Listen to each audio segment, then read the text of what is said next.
qu'on est des citoyens comme les autres, les politiques sont des citoyens comme les autres, il y a une justice, il y a des tribunaux, etc. Dans le cas du Sénégal, c'est intéressant parce que c'est un débat qui parcourt toute l'Afrique en ce moment. Il y a une volonté de normaliser un secteur qui peut être perçu comme anarchique, certes, peut-être, etc. Mais à force de vouloir le normaliser, on finit par le contrôler. Et on voit dans le texte de loi au Sénégal, il y a des exigences de l'État qui sont des exigences de contrôle. On n'est plus dans la régularisation, on n'est plus dans la régulation, on est dans le contrôle. Les délits pénaux en termes de presse, on connaît, en France, ça se passe devant un juge, ça se passe pas devant une autorité administrative.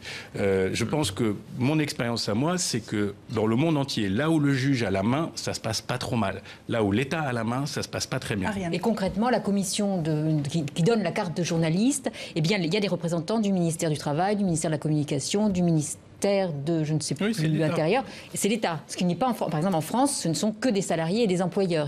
Donc là, ça montre bien. Et puis la seconde chose, alors moi, qui me choque, c'est ce qu'on demande pour avoir la carte de presse. Il faut être diplômé d'une école de journalisme. Or, la force du journalisme, c'est que, heureusement, tous les gens ne sont pas formatés et certains viennent d'autres horizons. Pur et ça amène... Voilà. Donc ça, c'est un petit peu... Bon, on voit bien l'idée, mais... Le